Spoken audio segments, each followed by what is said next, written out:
Bom, eu quero falar sobre Malaquias.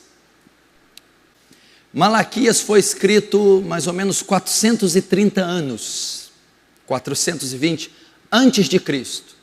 Foi escrito 100 anos depois que o povo voltou do cativeiro babilônico. 100 anos depois, através de Malaquias, Deus envia uma nova mensagem ao povo de Israel. O que estava acontecendo nessa época? Quando eles voltam, todo o cenário é de reconstrução econômica, política, financeira, social. Eles estão trabalhando na reconstrução das casas, nas plantações, e é aquele espírito da reconstrução. Mas depois de muito tempo, eles começam a se desanimar, porque eles não veem as profecias se cumprindo, que haveria uma grande restauração da nação de Israel. Profecias que foram feitas por Jeremias, por Isaías, por Ezequiel. O templo já havia se reconstruído, Neemias já tinha levantado os muros, porém, Israel não tinha liberdade política, econômica, pagava pesados impostos aos persas, então havia muita dificuldade. Estava havendo ainda pobreza, estava havendo desemprego, estava havendo dificuldade nas plantações, e aquilo que ainda era retido de lucro, deveria ser dado como impostos. O templo não era mais o templo de Salomão, era um templo menor. A glória do segundo templo, pelo menos fisicamente, era menor. O sacerdócio estava corrompido, o sacerdócio levítico tinha sido corrompido, e o culto a Yahvé tinha sido abandonado. Deus, vendo o esfriamento daquele povo, por que eles se esfriaram? Houve um cumprimento da profecia, eles retornarem. Então finalmente eles foram livres do cativeiro. Mas haviam profecias que a nação de Israel seria totalmente restaurada, seria gloriosa. E apesar da liberdade, essa promessa não tinha cumprido. Eles estavam livres, mas vivendo ainda numa servidão política, econômica, social. Então eles começam a desleixar no culto a Yahvé. Começa a cair de nível a devoção. Estava cultuando a Deus de qualquer jeito. Então Israel passou por um esfriamento, uma apostasia, uma crise, por causa do desânimo que ocorreu, dado ao não cumprimento das profecias, que eles esperavam que a nação de Israel seria novamente a maior potência da terra.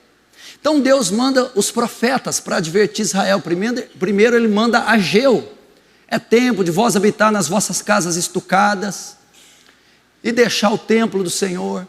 Então Ageu vai e profetiza sobre eles, e exorta, e chama o povo para restaurar o culto, para dar o seu melhor. Não adianta. Ele então manda Zacarias. Zacarias também, ele profetiza nesse tempo, no tempo pós-exílico, para que o povo também volte a cultuar Yahvé de forma plena, segundo o que foi prescrito na lei. Isso também não tem muito proveito. Então Deus manda o último profeta, e é Malaquias, o profeta Malaquias, como se fosse a última chance, o último sinal, a última advertência, o último ai de Deus para Israel. E o profeta Malaquias vem nesse cenário de caos espiritual, nesse cenário de servidão política, econômica, miséria, porém refletido no culto ao Senhor que estava abandonado. E Malaquias vai chamar de novo o povo ao arrependimento, os seus sacerdotes, o povo, a se purificarem, a se santificarem, a se guardar dos ídolos, a cultuar a Deus não porque Ele dá, mas pelo que Ele é. Esse é o pano de fundo de Malaquias, que é o que nós vamos tratar. Então ele vem para restaurar o culto ao Senhor, o sacerdócio, a ordem levítica, e o povo, junto com seus líderes, deveriam se arrepender e deveriam voltar-se ao Senhor. E o que eu quero trazer aqui para vocês, preste muita atenção, que na verdade o livro vai falar da adoração e do culto a Deus, o livro todo. Em meio à repressão, à opressão, em meio à crise, à escassez e à tribulação, Deus queria que Israel, apesar de toda a opressão que estava sobre eles, apesar dos impostos, da escassez, dos órfãos, das viúvas, eles queriam que em meio a essa servidão, eles perseverassem fielmente em adorar a Deus, em honrar a Deus, em cultuar a Deus, em amar a Deus. Mas Israel falha por causa daquilo que externava a sua condição, que era a servidão e a miséria. E eu quero dizer isso a vocês. O que eu quero dizer? Isso falou muito comigo, especialmente comigo. Prestem todos atenção. Vejam só, você vai ver que o livro de Malaquias, a ordem levítica é corrompida, a adoração, o serviço sacerdotal é corrompido, a mesa do Senhor é corrompida, o sacrifício, as ofertas do Senhor são corrompidas. No que me roubais, nos dízimos. A família é corrompida, os casamentos mistos, porque ele vai falar no capítulo 2, eu, Senhor, odeio o repúdio. Então o que eu aprendo aqui? O que Deus falou comigo? Que nós não podemos deixar de prestar culto a eles por causa da nossa condição desfavorável. Você talvez não está orando como orava, não está se santificando como santificava, não está ofertando e contribuindo como estava. Você não estava fazendo o melhor porque você não tem recurso, condição. Você não está numa condição favorável e por isso você tem o pretexto de não ter mais a intensidade que você tinha, o zelo, a fidelidade, porque promessas que te foram feitas não estão sendo respondidas, porque textos bíblicos a respeito da sua crise não se cumpriram, porque não ocorreu aquilo que você esperava depois de uma campanha de oração e jejum, depois da conversão, depois de textos. E depois de algum tempo de não ver essas promessas se cumprirem, e sim o oposto, e vir externamente uma escassez e uma crise, o seu rendimento espiritual caiu. O seu culto pessoal a Deus está sendo comprometido. E Deus ensina que independente das promessas se cumprirem nessa esfera, das crises ocorrerem ou não, eu não posso deixar o meu nível espiritual, eu não cair, eu não posso deixar de prestar culto segundo os seus preceitos. Eu não posso sujar a mesa do Senhor, tocar na sua oferta, no seu sacrifício, comprometer o templo dele que é meu corpo. Eu não posso. Que Deus requer de nós a fidelidade na prestação de culto, mesmo em meio às crises. Como isso falou comigo? Como isso falou comigo? Você está esperando que eu responda algo? Que eu cure? Que eu liberte? Que eu honre? Que eu dê poder? Para voltar a me servir como dantes? Não, pois o segredo da vida cristã é você me servir como antes, passando o que você está passando agora. Agora.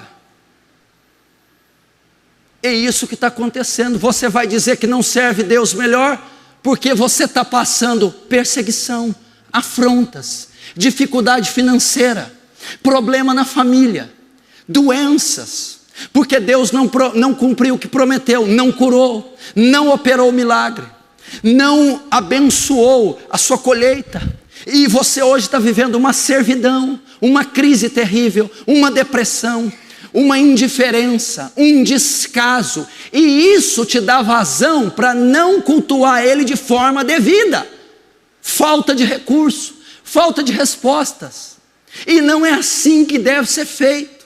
Porque nós estamos sendo testados, provados, analisados. A nossa fé e a nossa fidelidade a Deus, ela é provada exatamente na adversidade, no contratempo, no silêncio, naquilo que Deus não executou ainda nessa esfera.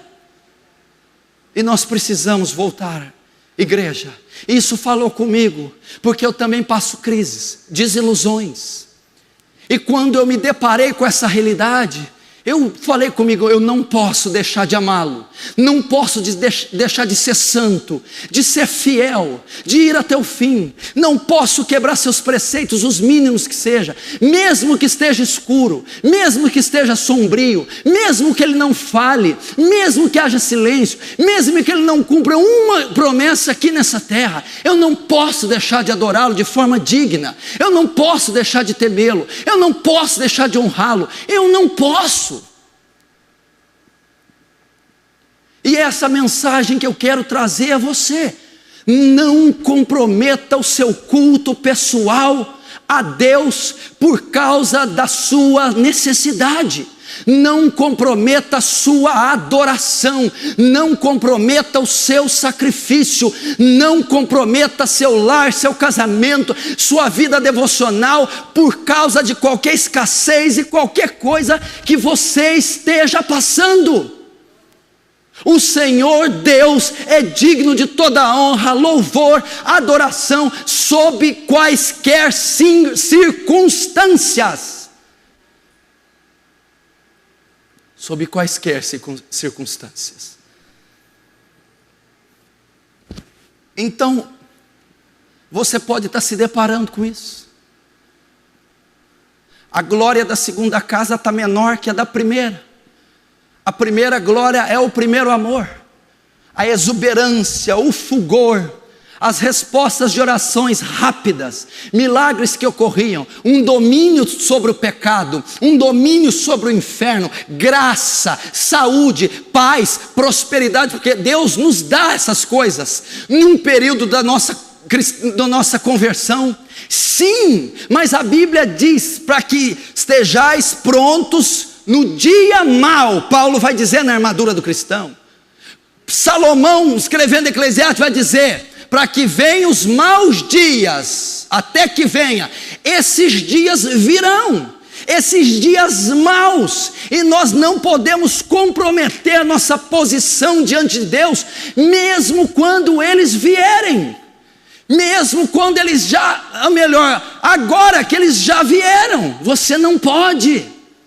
Porque houve paz em Israel, houve colheita farta, houve ouro no templo, houve um rei segundo o coração de Deus, houve vitória, mas agora o cenário não era esse. Deus estava trabalhando com Israel de forma diferente. Deus já estava começando a abolir o sistema levítico. Haveria uma transição a João Batista, do novo reino que não consistia mais no templo de ouro, em colheitas, e sim da Jerusalém celeste. Deus está nos ensinando que no primeiro momento eram necessárias bênçãos, dinheiro, paz, não ter enfermidades para nos mantermos, mas agora entrou o período da maturidade, onde a Jerusalém celeste é o que importa, e Ele está trabalhando nos israelitas, ou estava trabalhando, como está trabalhando em nós, para nos darmos a eternidade, e não mais fiarmos em números, estatísticas, em benefícios de Deus,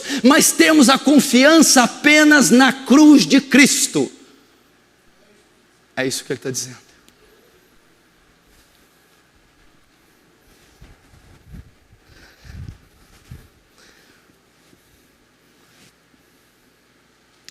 E quando isso ocorre, o que acontece? Quando os cristãos vivem debaixo de servidão, julgo e crise, temos a tendência de abaixar, de deixar cair o nosso nível espiritual. Temos essa tendência. Isso ocorre, não é verdade? Como é que eu vou ofertar correto se eu estou tendo crise financeira? Como é que eu vou ser moralmente correto se eu estou tendo crise conjugal? Como?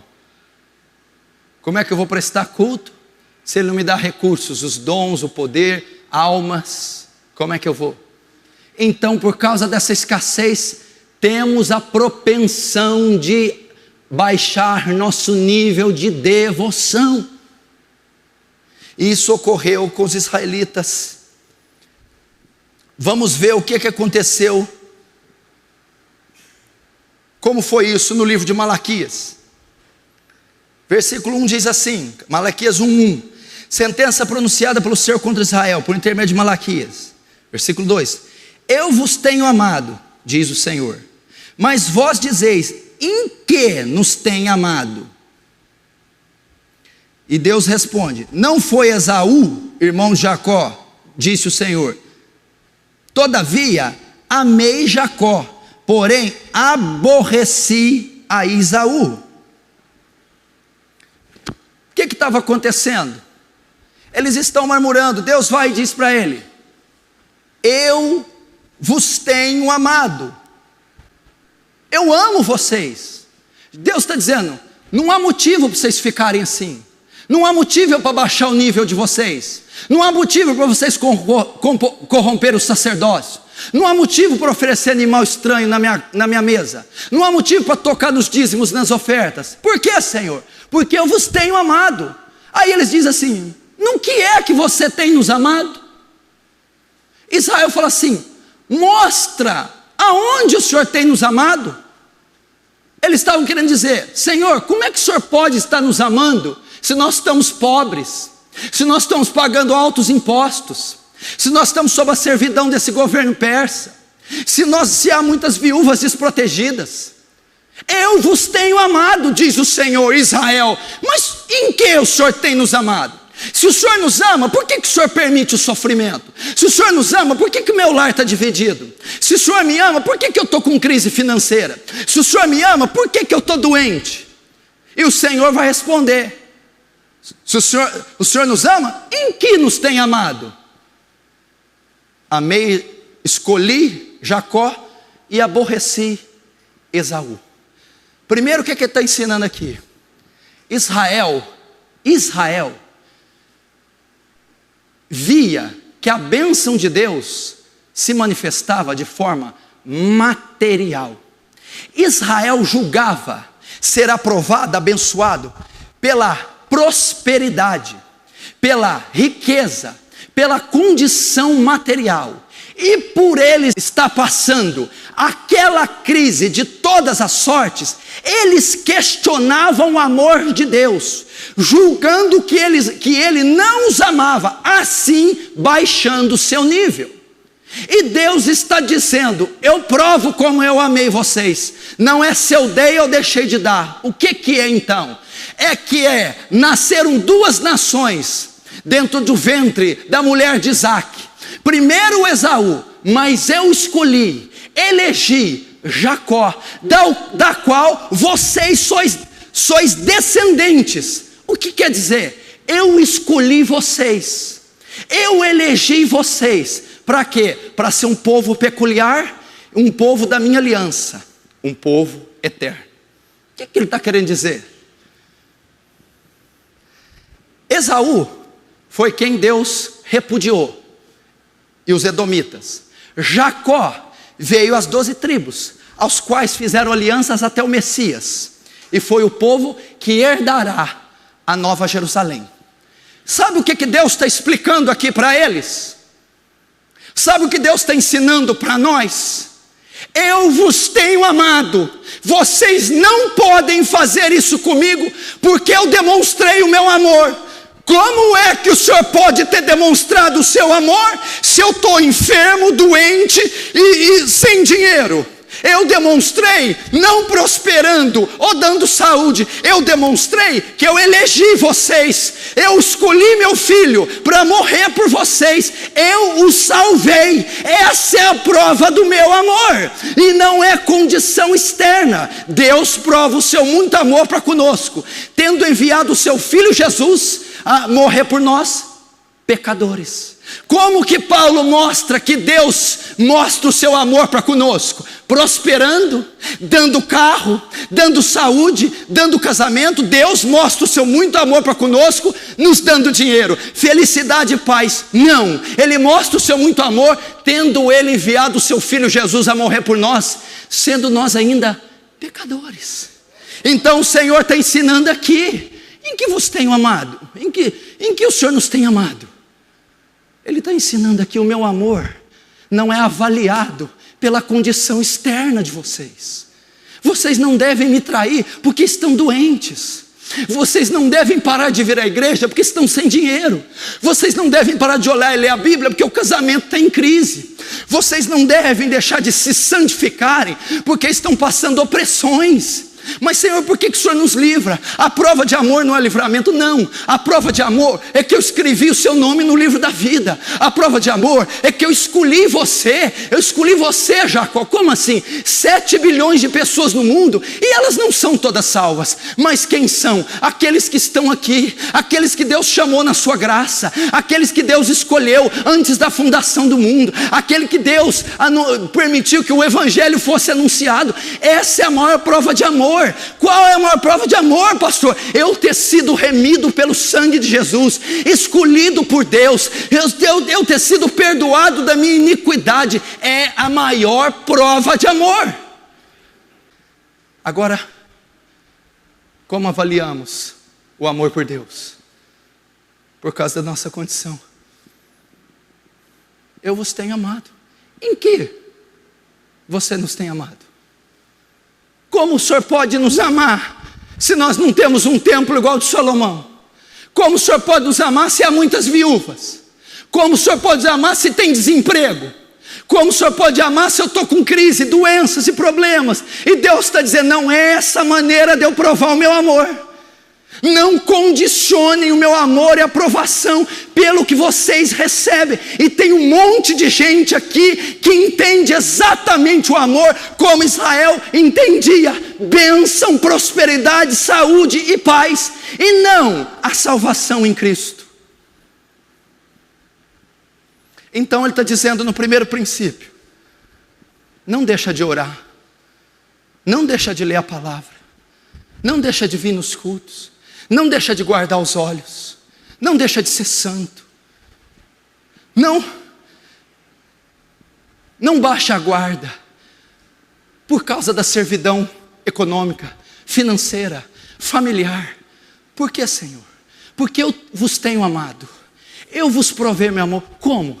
Elegendo vocês, salvando vocês, dando meu filho para morrer, escrevendo vosso nome no livro da vida. Isso deve ser suficiente para vocês me honrarem.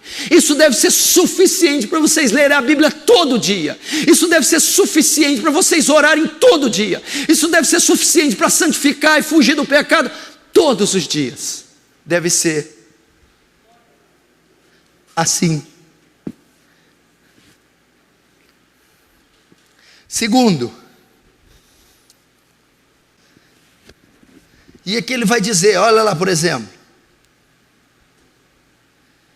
versículo 3: porém aborreci Esaú, e fiz dos seus montes uma assolação, e dei sua herança aos chacais do deserto. Se Edom diz, fomos destruídos, porém tornaremos a edificar as ruínas. Então diz o Senhor dos exércitos, eles edificarão, mas eu destruirei, e Edom será chamada terra da perversidade, povo contra quem o Senhor Deus está irado para sempre. O que significa aqui? Ele está dizendo: Israel, você quer motivo maior para você me amar? Qual é? Que você é Jacó, o povo poupado, salvo. Você poderia ser Edom, Esaú, aquele quem eu me iro, a quem eu vou condenar. Os ímpios, você poderia ser eles. Não teve nada que você possa ter feito para ser salvo ou para ser condenado. Aprove a Deus misericórdia, graça, soberania. Então, por exemplo, ele está dizendo: eu aborreci quem? Quem eu vou destruir, quem eu vou condenar, quem eu vou matar. Vocês, porém, eu vou poupar, eu vou dar vida eterna. A minha ira não vai ser descarregada sobre vocês. E isso é o suficiente para eu prestar culto a Ele. E 5, os vossos olhos o verão, e vós direis: grande é o Senhor, também fora dos limites de Israel. O que significa o 5? Quando eu entendo o que Deus fez por mim, quando eu entendo que eu devo cultuá-lo, não é por causa de uma doença, dinheiro ou por causa de um casamento, mas pelo sacrifício dele na cruz, por me perdoar. Quando eu compreendo, todos os olhos dirão: grande é o Senhor. Todos os olhos dirão, e também fora dos limites de Israel. Quando eu tenho essa compreensão, eu não entrego animal coxo na mesa, eu não fraudo, eu não roubo a sua oferta, eu não faço de qualquer jeito. Quando eu compreendo que era para Ele ter me rachado no meio, mas me escolheu para a eternidade, eu ofereço um culto aceitável a Deus, eu louvo a Deus. Então 5 diz: vossos olhos verão o quê? A minha justiça, o meu favor, a minha misericórdia. Então, quando verdes isso, direis: grande é o Senhor. Aqui sabe o que está dizendo? Bendito é o Senhor, adorado é o Senhor, santo é o Senhor. Agora, por que você não está dizendo grande é o Senhor? Como você disse que eu não estou dizendo grande é o Senhor? Qual a vida cristã que você está levando? Com quanto e quando você oferta? Com quanto e quando você lê a Bíblia? Com quando e quanto você guarda os olhos, se santifica, ama, chora, ora, jejua, se guarda? E por que você não está dizendo isso? Por causa da pressão. As promessas seculares, secundárias, não se cumpriram. Por que você não chama Ele de grande? Porque você não está percebendo o que Ele fez. Eu vos tenho amado. Mas em que nos tem amado, se eu estou passando esse perrengue? Você não é amado pelo perrengue, passá-lo ou deixá-lo, mas porque eu te chamei para minha graça, porque eu te salvei. E quando você ver isso, que eu poupei você, mas o seu amigo e vizinho eu vou fulminar no inferno, você vai dizer: grande é o Senhor, Deus de misericórdia e justiça. Versículo 6. O filho honra o pai e o servo ao seu senhor. Se eu sou o pai, onde está minha honra? E se eu sou o Senhor, onde está o respeito comigo? O que ele está dizendo aqui? Deus merece honra devida. Sem perceber, nós não estamos dando. Vocês não oram: Senhor, meu Deus e meu Pai? Vocês não oram: Pai nosso que estás no céu, Senhor nosso Deus e nosso Pai? Vocês não chamam de Deus, não chamam de Senhor. Ele diz assim: se eu sou o Pai, cadê minha honra? Se eu sou o Senhor, onde está o respeito comigo? Por que vocês estão me tratando desse jeito? Por que você acha que cada vida cristã é o jeito que você leva?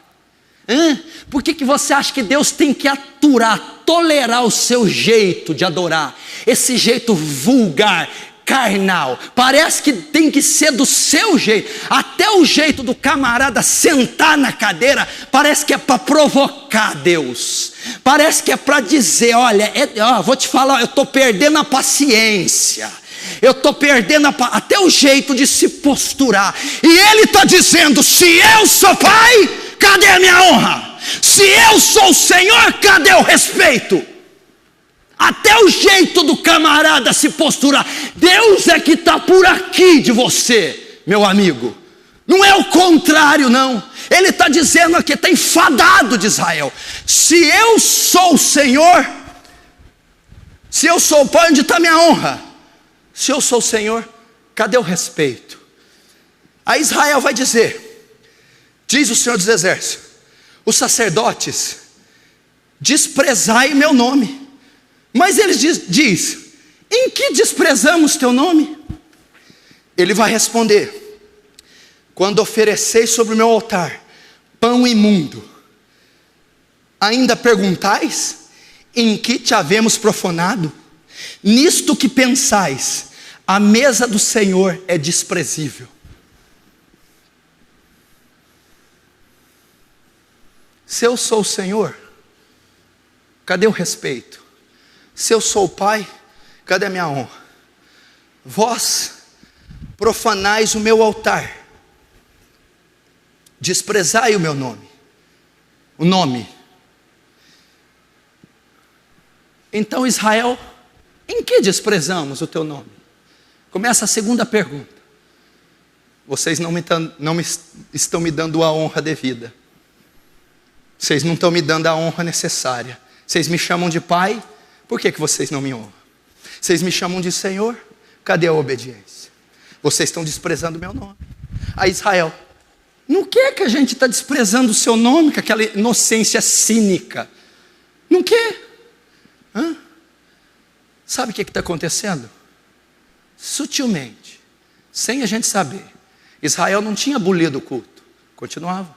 Israel não estava deixando de vir no culto, continuava. Não estava deixando de adorar, continuava.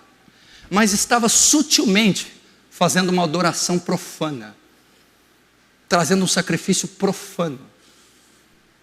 Estava desprezando a Deus. E talvez você está sutilmente fazendo o mesmo. Em que? Eles perguntam, em que desprezando meu nome? Ele responde, ofereceis sobre o meu altar pão imundo, e ainda perguntais, em que te havemos profanado? Ele responde, nisto que pensais, a mesa do Senhor é desprezível. Nisto que está no vosso coração. E o que está no vosso coração? A mesa do Senhor é desprezível. Os sacerdotes estavam oferecendo sacrifício. O pão da preposição era feito segundo a receita que Deus passou na lei.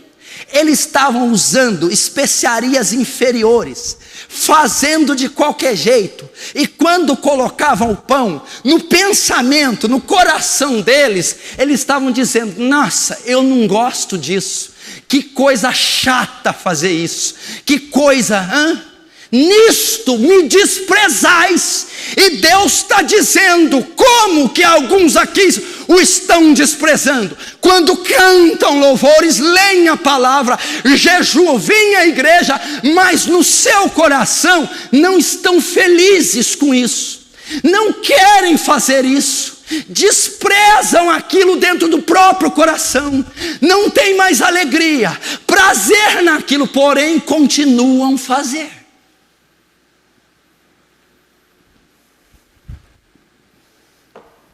Nisto que pensais, aqui a mesa do Senhor. Depois ele vai continuar. Em que mais vocês têm me profanado? 8. Quando trazeis animal cego para o sacrificar, não é isso mal? E quando trazeis o coxo ou enfermo, não é isso mal? Ora, apresenta o teu governador, acaso terá ele agrado em ti e te será favorável? Diz o Senhor.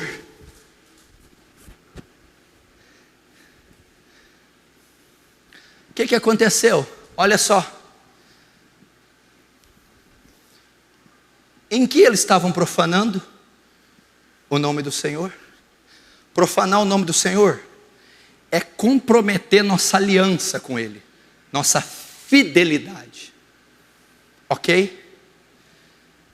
Primeiro, eles profanam, comprometem, dizendo que o Senhor não os ama. E para eles a prova do amor era prosperidade financeira, saúde, paz, que é o que boa parte aqui ainda pensa e pensa. Segundo, profanando o nome dele. Como? Pensando no coração. Vamos na igreja. Paz, irmão, pai. Por dentro, que coisa chata isso aqui. Que coisa chata essa palavra. Que coisa enfadante pregar um sermão. Ih, vou ter que aconselhar aquela senhora. Por dentro está desprezando. Por dentro não tem temor, não tem reverência. Por dentro. Depois, e o que fazia isso? eles acharam que Deus não amava? A servidão. Segundo, por que profanava? Porque ia lá e oferecia animal. Segundo a lei de Moisés, os sacrifícios a Deus, no antigo concerto, eram sacrifícios animais, a maior parte dele. Então o sacrifício deveria ser oferecido o melhor do rebanho, da gordura. Se alguém cultivasse, se alguém criasse ovelhas, deveria trazer um cordeiro macho, deveria oferecer o melhor do rebanho, sem ruga, sem uma manchinha, a lã branquinha, com saúde. Tinha que oferecer um cordeirinho. Sabe o que Israel estava fazendo? Estava havendo opressão, dificuldade financeira, não dava para dar o melhor. Eles estavam pegando o coxo, aquela ovelha que nasceu manca, aquela que estava com sarna, para oferecer para o Senhor. Então ele vai dizer aqui, quando trazer animal cego para se ficar, não é isso mal. Quando trazeis o coxo, aleijado, ou enfermo, não é isso mal. Ele vai dizer, apresenta isso aí para o governador, vamos ver se ele vai aceitar. Dá esse presente para o governador da cidade de vocês. Fala aqui, governador, eu tenho uma ovelha para te dar. Pega a sarnenta, cheia de carrapato, dá para ele, vê se ele vai gostar. Por que eu, o Senhor, tenho que engolir esse sacrifício nojento de vocês? Ah, Senhor, por causa da crise econômica, o gado está definhando, não dá para dar o melhor vai ser reprodutor. Eu vou dar esse aqui que não serve para nada para o Senhor. Por quê? Por causa da crise. A crise, a servidão, estava comprometendo o culto de Israel. Por causa disso, eles estavam oferecendo o pior. Não é assim comigo e com você? Porque a resposta não vem, porque você está passando luta, você está dando algo coxo para Deus, aquela oração mal feita, aquela leitura na Bíblia comendo uma bolacha recheada, aquele culto que vem no louvor, não levanta a mão e não adora, aquele coração que não derrama lágrima, que não é quebrantado. Você está vindo na mesa do Senhor porque você está com crise, depressão, dor de cabeça, dificuldade financeira. Então o culto que você está prestando é ruim, é uma oração seca, é uma oração fria, vazia. Você está oferecendo coxo na mesa do Senhor e você tem uma justificativa. É porque você está passando dificuldade no casamento, é porque você está sem dinheiro, é porque você está sendo oprimido, e isso está te fazendo trazer o pior para a casa do Senhor. E o Senhor está dizendo, vai oferecer isso para o governador, vai oferecer para um ímpio, vai dar isso para alguém e ver se alguém vai aceitar. Agora eu, Senhor, tenho que tolerar isso aí? E quantos não estão assim? Quantos não estão por causa do cansaço, não estão orando direito? Por causa do problema conjugal, estão desistindo de vir à igreja. Por causa de uma enfermidade, não estão lendo a Escritura, ou estão fazendo mal feito, ou é aquela coisa horrorosa, não toma um banho para vir num culto, não se apresenta de forma digna num culto, não tem postura, não chega na hora, não respeita as lideranças, não tem ordem e decência, é uma coisa coxa, mal feita, de qualquer jeito, rabugenta, com murmuração, sem disciplina, sem regra. E Deus está dizendo, você acha que eu vou tolerar isso? E não é o que metade aqui está fazendo? Não é uma coisa coxa? Ou você tem coragem de levantar a mão e dizer, eu estou dando o melhor do rebanho, minha oração é a melhor que tem, o meu jejum é a coisa mais santa, minha leitura é uma coisa espetacular, a minha postura no culto, na sociedade, ou essa coisa coxa de brasileiro, com a barriga, jeitinho, essa coisa asquerosa. Ele está dizendo aqui o cego, ele está dizendo o coxo, ele está dizendo o enfermo. Apresenta ao teu governador, terá ele agrado de ti? Te será favorável? Agora você está dizendo, não, eu faço isso por causa dos fins, os fins justificam os meios. E o Senhor está dizendo, agora era a hora de você provar sua fidelidade. Agora era a hora de você mostrar que no meio dessa crise, dessa tempestade, é que você vai dar o melhor. Era agora para você dizer: agora eu provo o meu amor, porque não são as consequências, evidências e bens que provam minha fidelidade, Senhor. Aqui. Aí, o 9. Agora, pois, suplicai o favor de Deus, que nos conceda a sua graça, mas com tais ofertas nas vossas mãos, aceitará Ele a vossa pessoa, diz o Senhor. Vocês estão pedindo minha graça, vocês estão pedindo que eu os cure, vocês estão pedindo o poder do Espírito Santo, vocês estão pedindo bênçãos, mas trazendo um animal desse no meu altar, vocês acham que eu vou me agradar?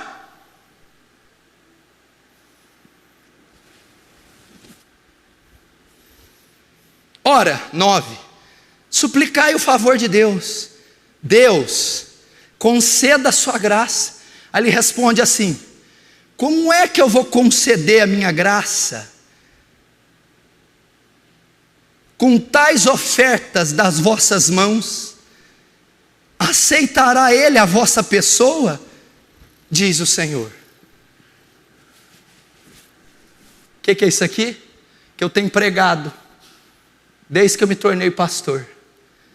É tipo assim: pastor, eu fico a semana inteira na safadeza. Domingo eu quero a graça. Eu quero a graça. Cadê a graça? Eu quero a graça. Vamos? Cadê? Tu não é o Deus que cura? Eu quero ser curado. Ué, vamos? O Senhor é um Deus que faz? Cadê? Vamos? Deus vai apontar o dedo na tua cara e dizer: a semana inteira você põe animal coxo na minha mesa, a semana inteira você põe coisa que eu repudio, e vem no domingo pedir a minha graça. Receberia eu tal sacrifício? Receberia eu? Agora você entende por que muita bênção não ocorre? Você entende por que gente não é curada, liberta, transformada? Você entende por que eles estavam passando a servidão? A servidão aqui não era Yahvé, era causa e efeito. Não, é o que está em Gálatas 6. De Deus não se escarnece, tudo que o homem plantar, isso colherá. Eles estavam colhendo fruto da desonestidade, desobediência, adultério, divórcio. E Deus está dizendo: é exatamente por isso que vocês estão na crise, porque vocês estão me oferecendo o coxo, e enquanto oferecem, pedem a minha graça. Não pensem os tais que eu vou dá-la, eu não vou dar. Pastor, por que Deus não dá? Porque Deus não patrocina a injustiça, não investe na corrupção, porque Deus não alimenta a iniquidade. Verdade e justiça vão, a verdade e misericórdia vão à frente do seu rosto. Justiça e juízo são a base do seu trono. Agora o 10, olha o que ele fala: tomara houvesse entre vós quem fecha as portas, para que não acendesses debalde o fogo do meu altar. Eu não tenho prazer em vós, diz o Senhor dos Exércitos, nem aceitarei da vossa mão a oferta.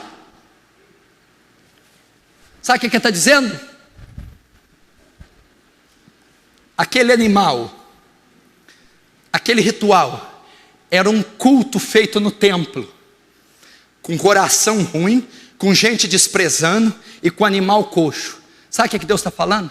Apaga as lamparinas do altar, fecha a porta. Como assim? Se for para trazer esse tipo de sacrifício no meu templo, eu prefiro que não traga. Se for para fazer esse tipo de culto, eu prefiro que não faça. Versículo 10. Ou me trazem o melhor, ou não me trazem nada, ou não me tragam nada. Ou fazem o melhor, ou façam o melhor, ou não façam nada. É isso que Deus está dizendo. Quer ler de novo? Tomara entre vós tivesse um que tem juízo, e fecha as portas, que não acende fogo em vão. É vão esse fogo. Eu não tenho prazer nesse sacrifício, diz o Senhor, nem aceito essa oferta da vossa mão. É melhor não cultuar. É melhor não abrir a boca para orar. É melhor não vir num culto do que trazer isso. Pastor, você está indo longe demais. Malaquias 2, versículo 10. Olhe para mim. Isso aqui sabe o que é para mostrar? Presta atenção, às vezes você fica meio assustado. Principalmente você que veio de outra igreja. Você está acostumado com essa farofaria. Isso aí não é evangelho. 80% do que está aí é seita, é anticristão, é Baal adorado, Astarote, Rinfá, Mamon e Dagon, é Belial que está nesses púlpitos. Não é uma adoração bíblica, não é um culto bíblico, não é um evangelho bíblico, é invencionismo de corações corruptos. Deus está dizendo aqui a seriedade que é o seu altar. A seriedade que é abrir a boca, se ela tiver imunda, para proferir uma palavra a Ele. A seriedade que é guardar o corpo e vir no domingo entregá-lo em adoração. A seriedade que é servi-lo, tendo valores num carro, uma doencinha, saúde, paz, ou no sacrifício dele. E Ele está dizendo, para trazer isso, não me tragam nada. Pastor, fala de novo que eu não estou lembrado. O que eles faziam? Por causa da dificuldade financeira, o gado estava minguando. A lei manda pegar o melhor do gado. Eles estavam pegando o pior.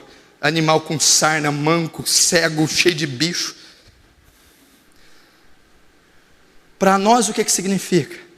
A pior parte do dia é a que você vai orar. O resto, fez tudo no dia.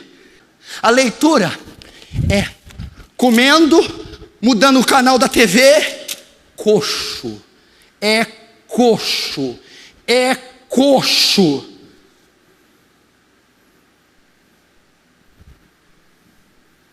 Mano, tem horário para trabalhar, tem horário para comer, para tomar banho, para dormir, para namorar, para passear. Não tem para ler as escrituras, não tem para vida de oração, não tem para oferta no Senhor, não tem para santificação, não tem para comunhão. É o coxo.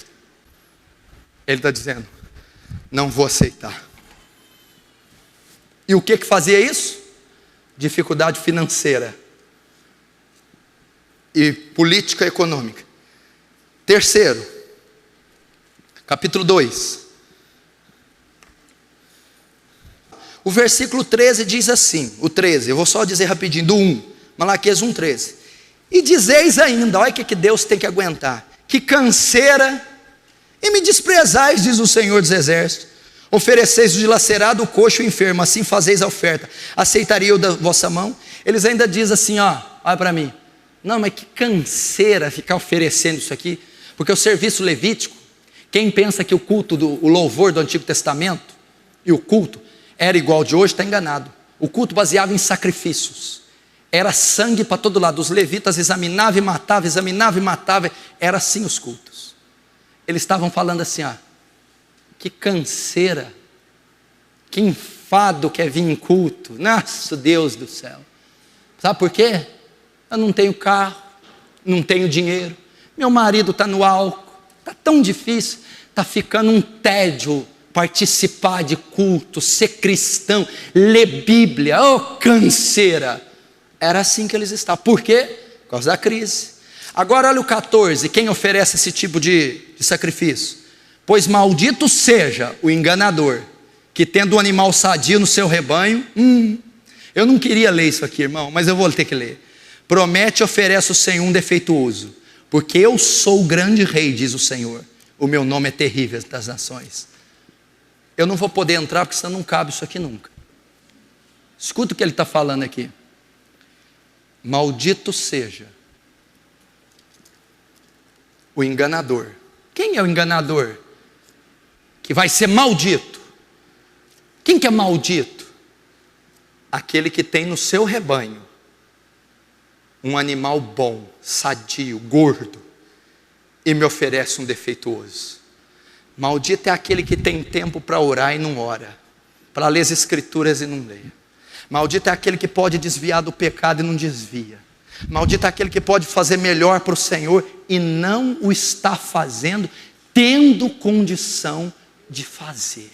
Eles não estavam andando coxo porque tinha no curral 100 ovelhas coxa. Tira uma coxa. Eles estavam sendo malditos porque tinha 100 ovelhas, 40 boas, 60 coxas. Ele pegava a enferma, a sarnenta. Cuidado com isso. Agora o 2. O 2, vamos ler. Versículo 1. Agora, ó sacerdotes, para vós este é o mandamento. Se o não ouvirdes e não propuserdes no vosso coração dar honra ao meu nome, diz o Senhor dos Exércitos, enviarei sobre vós maldição e amaldiçoarei vossas bênçãos. Já tenho amaldiçoado, porque vós não propondes isso no coração. Sabe o que Deus está ensinando aqui? Propondes isso no seu coração. Honra meu nome, Israel. Israel, não deixa que a dificuldade de dinheiro impeça vocês de honrar. Proponde isso no coração, Israel. Dá honra ao meu nome. Deus está dizendo para você que está quebrando o pau com a mulher, que está vendendo o almoço para comprar janta, que está sofrendo de doença. Ele está dizendo: não deixe essas coisas impedir vocês de dar honra ao meu nome. Honra Ele mesmo tendo essas dificuldades. Honra meu nome, Israel. Ele está dizendo: se vocês não ouvirdes, não propuserdes isso no coração, virá sobre vós maldição. Honra o nome de Deus. Olha para mim, você vai esperar Deus mudar isso que você está passando para dar honra por nome dEle? Não vai mudar nunca. Agora, quando você der honra para o nome dEle, no meio disso que você está vivendo, aí as coisas vão mudar. Quando você dá honra: eu vou sem dinheiro, mas eu vou. Aquela mulher quebra o pau, mas eu não largo dela. O bicho está pegando, mas eu não deixo de honrar o meu Deus. Eu não vou obedecer homem. Eu não vou ser coagido por namorada. Eu não vou ser coagido por patrão. Ninguém vai mandar eu quebrar a minha lei. Não tem ninguém que vai ir fazer contra o meu Deus. Mas irmão, o céu está caindo na tua cabeça. Eu não largo da fé. Eu não deixo de ir na igreja. Eu vou dar honra ao nome do meu Deus.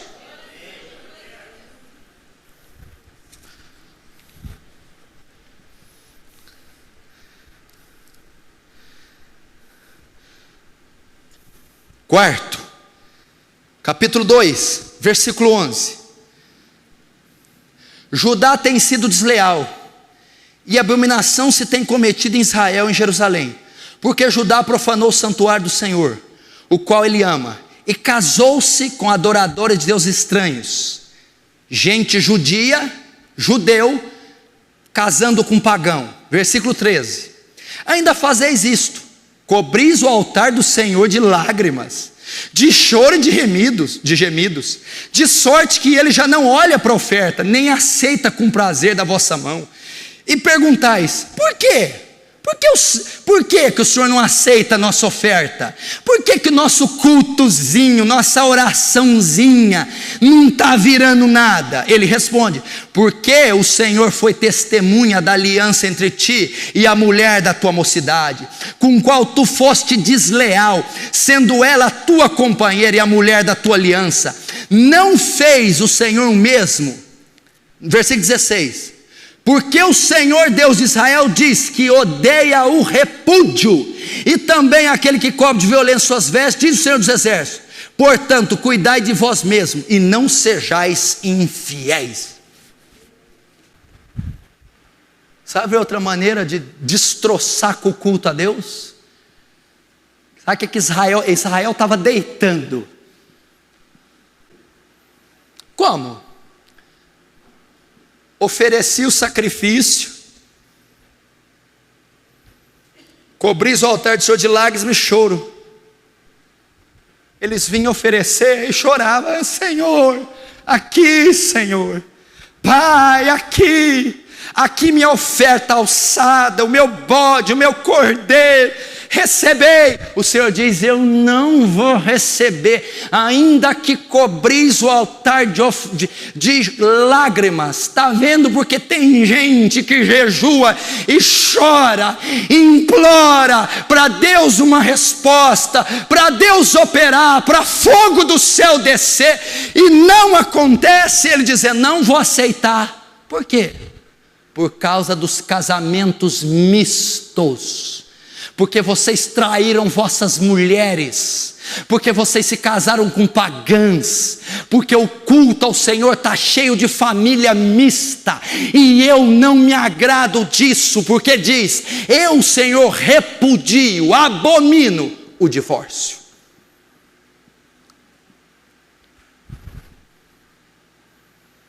Sabe o que Deus está falando?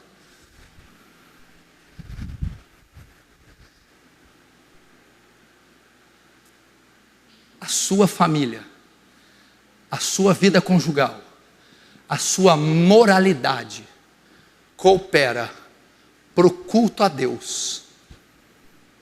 Como assim? O que estava comprometendo o culto? A imoralidade de Israel. Israel estava adulterando, divorciando, fornicando, prostituindo. Então eu posso entrar aqui: masturbação, homossexualismo, pornografia, divórcio, adultério. Por quê? Por causa do cativeiro, por causa das viuvez. Gente estava pegando gente estranha. Segundo a lei de Moisés, para manter a descendência judaica, judeu só pode se relacionar com judeu. Ele não aceita casamento misto. Ok? Israelita, só com israelita. Por que Sansão foi arrebentado? Porque entrou numa filisteia chamada Dalila, se ferrou. Agora Israel o que está fazendo? Por causa do cativeiro, da pressão. Não tinha mulher, não tinha homem, conheceu gente mais bonita, foi e se apegou a essas mulheres. Essa pressão fez eles terem casamentos mistos, e deixaram a mulher da sua mocidade, a titular, a primeira, cometendo imoralidade. E vinham, compareciam e ofereciam o animal, o sacrifício. Porém, debaixo desses casamentos horrorosos, dessa imoralidade, o Senhor repudiava aquele sacrifício por causa da imoralidade. Sabe o que Deus está ensinando a você? Por causa da crise, não é para você deixar o teu casamento. Por causa da crise, não é para abandonar o teu marido. Pode acontecer o que for, pode ter droga, bebida, crise, não deixa aquilo que Deus uniu. Eu, Senhor, repudio o divórcio. E quando você, por causa da crise, quebra os princípios, o culto ao Senhor está sendo afetado. Está carente, está beijando na boca, sem o tempo certo, pecado. Não, pastor, a crise, a carência, Deus repudia a imoralidade. Como é que é? Ai, por causa da crise, eu não tenho irmã na igreja, eu peguei uma no mundo. E quando você pega uma no mundo, aquele sacrifício que se oferece para Deus, Ele não aceita. Ele não aceita julgo desigual. Ele não aceita divórcio só em caso de viuvez. Ele não aceita imoralidade. Ele não aceita fornicação. Ele não aceita masturbação. Ele não aceita cobiça. Ele não aceita pornografia. A imoralidade compromete o culto a Deus. Mas a imoralidade tem uma razão: a pressão, a servidão, a carência, o tempo. Deus está dizendo não. Aqui, ó, eles choravam, vinha com o novilho: Senhor, agora será por que Deus não está ouvindo tua lágrima? Vai reconciliar com a tua mulher primeiro, antes de oferecer a oferta no altar. Vai reconciliar com teu marido primeiro, antes de derramar lágrima no altar. Vai parar de fazer sexo com a tua namorada, que você não devia nem estar tocando, nem viver com ela sozinha. Que isso é princípio. Para depois vir chorar no altar. Vai abandonar a imoralidade, a pornografia, para depois vir a Deus. Quinto, versículo 17 do capítulo 2. Agora é Deus que vai falar. Enfadais o Senhor com vossas palavras, e ainda dizeis: em que o enfadamos? Nisto que pensais: qualquer que faz o mal, passa por bom aos olhos do Senhor, e desses é o que ele se alegra, se agrada. Ou, onde está o Deus do juízo?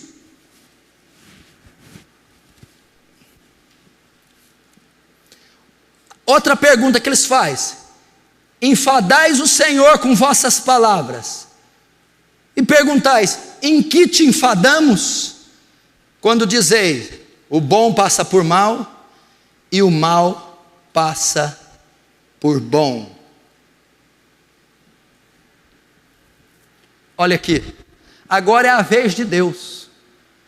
Deus está enfadado desse povo. Eu estou enfadado de vocês. Aí o povo cinicamente: mas de que o Senhor enfadou de nós? Nós somos tão bons. Do que enfadais? Por causa das vossas palavras. Elas enfadaram, feriram a Deus. Enfadai o Senhor com vossas palavras. Quais? Nisto que dizeis: qualquer que faz o mal passa por bom aos olhos do Senhor, e desses é o que ele se alegra. Ele está dizendo assim: Senhor,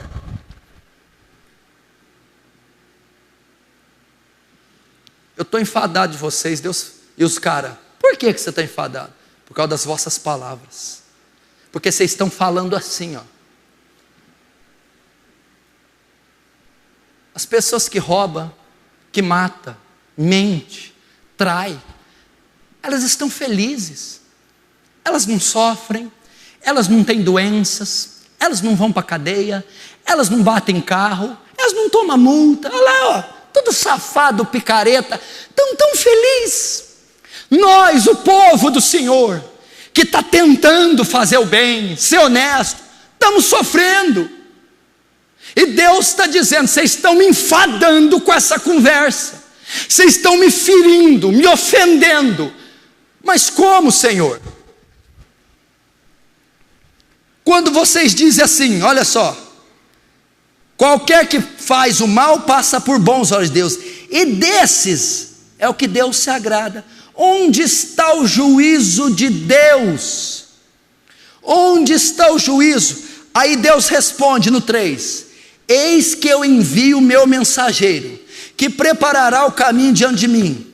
De repente virá o seu templo, o Senhor. Virá o seu templo, o Senhor. A quem vós buscais, o anjo da aliança, a quem desejais. Eis que ele vem, diz o Senhor. Agora o 2: mas quem poderá suportar o dia da sua vinda? E quem poderá subsistir quando ele aparecer? Porque ele é como fogo de ourives e como potassa dos lavadeiros. Senhor, o Senhor não faz justiça para nós. É injusto esse povo safado, ímpio e iníquo está feliz, e nós, o teu povo, passando escassez. Essa conversa, essa afronta estava ferindo Deus. E Deus respondeu: vocês querem juízo? Vocês querem? Então tá bom. Vai vir o dia do juízo, o anjo da aliança. Esse dia chegará e ele fará. Mas espera aí, quando ele fará, quem subsistirá? Mas o que o Senhor está dizendo? Ele fará justiça, mas vai começar por vocês. Vocês querem mesmo que faz justiça? Vocês acham mesmo que é injusto você ter essa dor no pé? Ser aposentado do NPS? Você acha que é injusto você morar na casinha do aeroporto e o outro na morada do verde? Então você quer que eu faça justiça? Você verá, ela virá, só que vai começar por vocês. É o que ele está dizendo. Ele está dizendo: quem subsistirá? Sabe o que ele está ensinando aqui? Um princípio. Vocês jamais verão essa justiça na terra. Aqui o rico vai sempre oprimir o pobre. Aqui sempre vai ter gente doente. Aqui sempre vai ter Janjão, Santa Casa, SUDS, NPS, NAMPES. Aqui sempre vai haver corrupção na política. Vocês querem ver o juízo? Somente quando o anjo da aliança vier e purificar vocês com fogo, e esse fogo queimará os ímpios, queimará o joio, e somente os meus prevalecerão. Ou seja, esse dia da justiça, só no dia do juízo final você vai ver. Mas vocês podem estar enfadando a Deus. Agora, por que vocês estão fazendo isso? Porque os persas têm dinheiro, porque os egípcios têm dinheiro, e os judeus estão pobres. Sabe por quê? Porque aquele médico espírita anda de Santa Fé e Vera Cruz. Sabe por quê? Porque aquela mulher macumbeira mora numa casa de 5 banheiros, e eu, filho de Deus, vou trabalhar de barra forte, de bicicleta. E Deus está dizendo, não fala isso. Minha justiça não vai ser provada nessa terra. Vai com dificuldade. Continua. O ímpio, no dia do juízo, será julgado. Você, porém, prevalece. Permanece. Vamos continuar, senão não cabe. 6. 3. Versículo 8. Roubará o homem a Deus? Todavia, vós me roubais e dizeis, em que te roubamos? Nos dízimos e nas ofertas. Tem muita gente que fala que dízimo não é bíblico. Bíblico é, aqui ó, nos dízimos e nas ofertas. Com maldições sois amaldiçoados, porque a mim me roubais, vós e toda a nação. Aí vem outra pergunta. Deus afirma, eles perguntam, sabe por que vocês estão amaldiçoados? Porque vocês me roubam. Mas Senhor, mas no que nós te roubamos? Nos dízimos e nas ofertas. A contribuição de vocês está comprometida. Por quê? Porque vocês estão ruim das pernas. Opressão financeira e econômica na nação, não é? É. Está comprometendo a oferta. Só que quando vocês comprometem, vocês estão me roubando. E por causa do seu roubar, vocês estão sendo amaldiçoados financeiramente. É uma maneira também. A gente oferta a nossa oração, nosso louvor, jejum, a palavra, mas a gente oferta também bens, a gente oferta dinheiro, a gente oferta comida. Para quê? Para manutenção do templo. Na lei de Moisés, Deus ordenou que toda a nação desse o dízimo de tudo que fazia. Para que o dízimo vinha? Dízimo de cereal, dízimo da ovelha, 10% da plantação, 10% do gado. Para quê? Para sustentar o templo e os sacerdotes. Tinha vários levitas que viviam da oferta, do dízimo. Hoje, a igreja, ela vive da contribuição da igreja. Ela vive da oferta da igreja. E é uma maneira também de prestar culto a Deus, oferecer parte da nossa finança.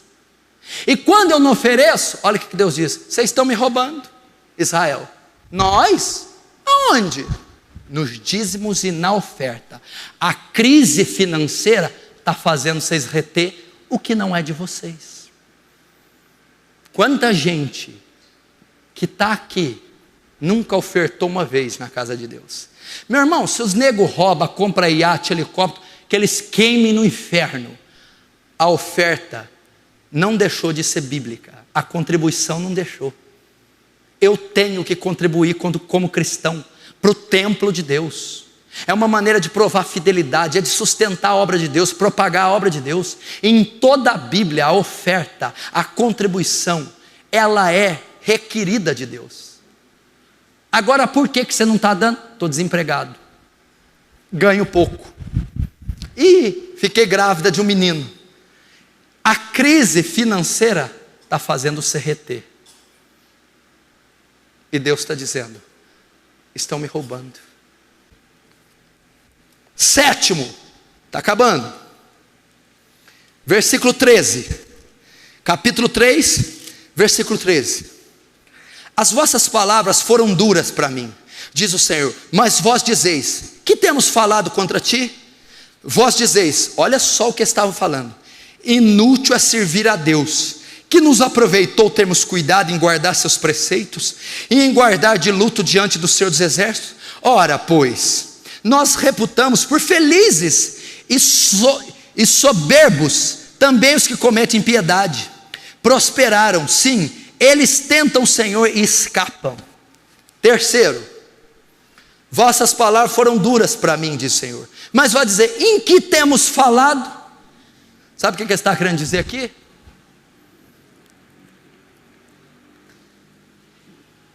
Que adianta servir a Deus? Que adianta ser crente? Que adianta ser santo?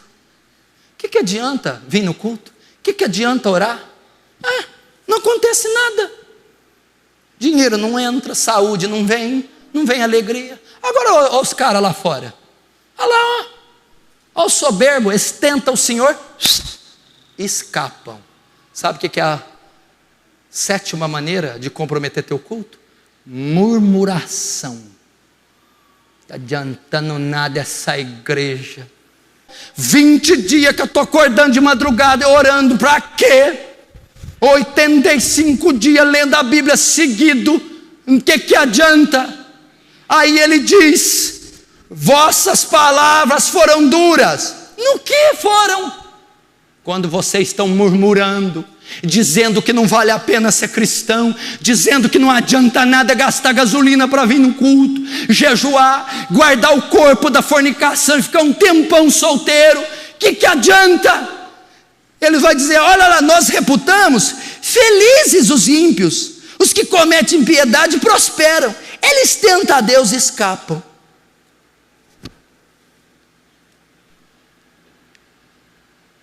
Por que você murmura? Porque o vizinho está cantando e você está chorando. Porque você está sentindo o cheiro da picanha do vizinho e na sua casa não tem cheiro nenhum. Porque os filhos do vizinho estão com um sapatinho, roupa bonita, os seus estão sem. Porque o filho do vizinho vive com saúde, o seu vive no médico. E você está dizendo: que porcaria é essa? Está adiantando o que isso aqui? Último, ele vai responder e vamos terminar. Eles serão para mim particular tesouro, naquele dia que preparei, diz o Senhor dos Exércitos. Poupa-lo-eis, como o homem poupa o seu filho que serve. Então vereis outra vez a diferença entre o ímpio, entre o justo e o perverso, entre o que serve a Deus e o que não serve. Capítulo 4, versículo 1. Pois eis que vem o dia que arde como fornalha. Todos os soberbos e todos os que cometem perversidade serão o restolho. O dia que vem os abrasará, diz o Senhor dos Exércitos, de sorte que não lhes deixará nem raiz nem ramo. Agora para vocês que está aí murmurando, olha lá o que ele tem, ó. Versículo 2: mas para vós outros que temeis o meu nome, para a igreja, para o cristão que está firme, para aquele que perseverou, nascerá o sol da justiça, trazendo salvação nas suas asas. Saireis e saltareis como bezerros soltos das estrebarias. Versículo 5: e eis que eu vos enviarei o profeta Elias, antes que venha o grande e terrível dia do Senhor. Ele converterá o coração dos pais aos filhos, e o coração dos filhos aos seus pais, para que eu não venha e fira a terra com maldição. Sabe como que ele termina? Vou terminar, calma, não fica nervoso não, eu sei que está longo. Agora mesmo você está aí, que canseira, pastor. Você está igual os caras aí.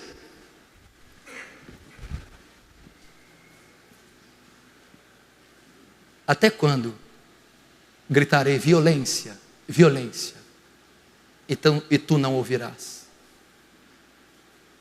Até quando? eu vou ver a felicidade dos outros e a minha tristeza. Até quando? Sabe o que Deus encerra aqui nos ensinando? O meu povo, a igreja, o meu tratamento é diferente. Eles serão para mim particular tesouro. Naquele dia, diz o Senhor, eu poupa-los-ei, como o homem poupa o seu filho. Que dia?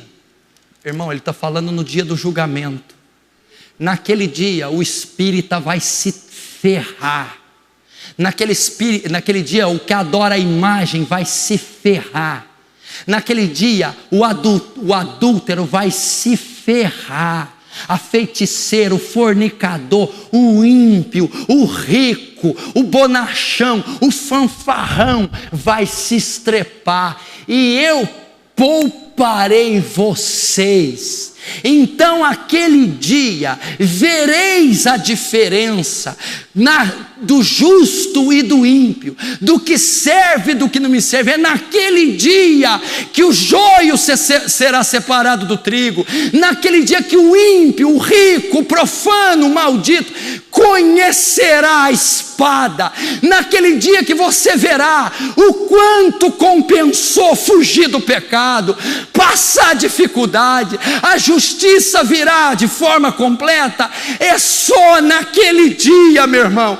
Então ele vai dizer: aquele dia que arde como fornalha, os soberbos, os que cometem perversidade, aqueles iníquos, meu irmão, queimarão, serão como restolho, queimarão como brasa, diz o Senhor, e não lhes deixará raiz nem ramos. Mas vós que temeis o meu nome, nascerá o sol da justiça. E aqui ele completa: e eis que vos envio o profeta Elias. Ele está dizendo: eu vou fazer a transição de Malaquias para Mateus, do Velho Testamento para o Novo. Eu vou enviar Elias, João Batista. Ele preparará o caminho do Senhor. Quando ele preparar, virá aquele da nova e eterna aliança. Então finalmente Israel será restaurada. Quando ele morrer na cruz, quando ele ressuscitar o terceiro dia, quando ele subir aos céus, e quando ele retornar, ele buscará a igreja em glória. Ele transformará teu corpo corrupto em incorrupto, mortal em imortal. Então lá, meu irmão, haverá descanso. Então lá haverá justiça. Então lá haverá paz. Então lá haverá saúde e prosperidade. Ele está dizendo: no céu, meu irmão, é o céu que temos que esperar, é no céu que vamos estar, é para o céu que temos que olhar. É isso que ele está dizendo. Glória a Deus por isso. É a eternidade. Meu irmão, diga: grave a eternidade nos meus olhos, Senhor. É essa a justiça de Deus. Não é nessa terra, é na terra vindoura. É isso que ele está dizendo. Então ele faz o desfecho assim para Israel: ó. Israel, por enquanto vocês vão continuar vendo isso. Por enquanto ainda vai ser difícil, Israel. Mas espera, Israel. Eu posso curar vocês? Claro. Eu posso abrir as portas? Claro. Eu posso fazer melhor? Sim. Mas Israel, a justiça plena será no céu. Será na eternidade. Será quando vir o novo João Batista.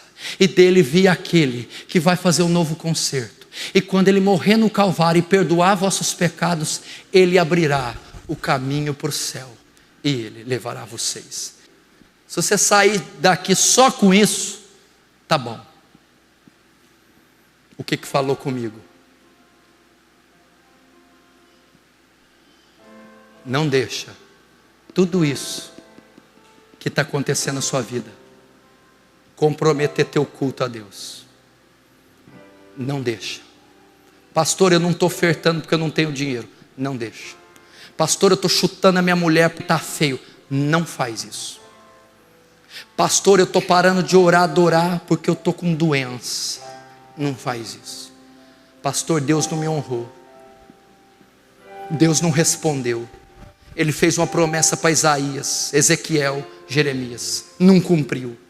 Não baixa teu nível, não oferece animal coxo, não ora de qualquer jeito, não jejua de qualquer jeito. Honra a Deus. Lembra de Jó? Por que Jó foi ferido? Poxa, tinha nada. Homem sincero, reto, íntegro, o melhor homem da terra. Deus falou, pode ferir, flagelar Jó. Sabe o que Jó responde? Mas eu não recebi o bem de Deus? Não receberia também o mal? É isso. Isso tem que falar com você. Isso tem que fazer eu sair daqui. Eu vou buscar a Deus, Ele me dando poder ou não, honra ou não, discípulos ou não, dinheiro ou não, curando ou não. Eu vou continuar, eu vou buscar, eu vou até o fim. Por quê? Porque Ele é digno, porque Ele é exaltado entre as nações, porque Ele é terrível e Senhor dos exércitos é o seu nome. Propõe isso no seu coração.